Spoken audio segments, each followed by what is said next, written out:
জহির রায়হান যখন 30 জানুয়ারিতে হঠাৎ করে হারিয়ে গেলেন বড় ভাইকে খুঁজতে গিয়ে, তো একটা ডেভাস্টেশন ছিল আমাদের। এই 54 বছর আমরা ওটাই কাটিয়ে উঠতে পারিনি, আমাদের পরিবার ধসে গেছে একেবারে। সো দুটো এরকম মানুষ, প্রতিভাবান মানুষ যারা বিশ্বকে দিতে পারে, যারা বিশ্বকে সুন্দর করে সাজিয়ে তুলে সুন্দর সমৃদ্ধ করতে পারে, সেরকম দুটো মানুষকে আমরা মূল্যায়ন কি করে করব? 54 বছর আমরা কিচ্ছু করিনি, আমরা সরি, আমরা পরিবার থেকে পারিনি। আমি বিশেষ করে আমি যে ঘটনাগুলোর সাক্ষী ছিলাম, আমি সেটা সামনে আনতে পারিনি। আমার অনেক অবস্ট্যাকল ছিল। আমার 5টা সন্তান শুধু নয়, আমি তখন ছাত্রী, আমি তখন মানুষের দ্বারা আক্রান্ত, অনেক ইন্টারভিউ আমি দিতে পারতাম। আমি যে কীভাবে আক্রান্ত হয়েছি তখনকার হায়নাদের দ্বারা, আমি রেডিও প্রোগ্রাম করতে গিয়েছি, সেখানে ওরা আমাকে আক্রমণ করেছে, পথে রেস কোর্সের ওখানে আক্রমণ করেছে, আমি এগুলো বলতে চাই না এখন।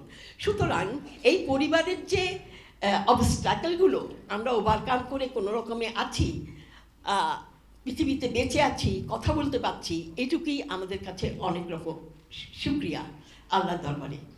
সো আজকে আমরা হয়তো 30 জানুয়ারিতে অনেক কিছুই শেয়ার করতে পারতাম আমাদের নিজেদের মধ্যে, বা আপনারা যারা আপনাদের সময় নষ্ট করে বা সময় ক্ষেপণ করে এখানে এসেছেন আমাদের সাথে সহানুভূতি বা জানাতে, আমরা আপনাদের সময়টা হয়তো নষ্ট করলাম। তো যতটুকু সুন্দরভাবে বলেছেন, উনি যেটুকু পেরেছেন বলেছেন, আমি সেরকম ইয়েতে যাচ্ছি না। আমি একটু আপনাদের কাছে রিকোয়েস্ট করব, যারা এই প্রিন্টিং জগতে আছেন, বিশেষ করে যারা মিডিয়ার, আপনারা যদি একটু কিছু জহির রায়হানের এডুকেশন নিয়ে বা তার যে জন্ম নিয়ে, এটা একটু আমি কিন্তু 2008 সালে বোধ হয় না কোন সময়, আমি একটা তার 5ই অগস্টে কিন্তু জহির রায়হানের জন্মদিন, 19শে অগস্ট নয়, 5ই অগস্টে আমি এটা রেকটিফাই করার জন্য, এটাকে সংশোধন করার জন্য আমি সবাইকে অনুরোধ জানিয়েছিলাম, একটা লেখা আমি ছাপিয়ে দিয়েছিলাম। আমাদের মা, আমাদের বাবা আমাদেরকে নিয়ে আমাদের সব ভাই বোনের জন্মদিনে আমাদের ভালো রান্না করে আমরা একসাথে খেতাম। এবং আমার বড় ভাই শহীদুল্লাহ কায়সার যেহেতু মানে লেফটিস্ট, উনি রাজনীতি করতেন, উনি প্রায় সময় জেলখানায় থাকতেন। তো জেলখানায় ওনার জন্মদিনে আমরা জেলখানায় দেখা করতে যেতাম।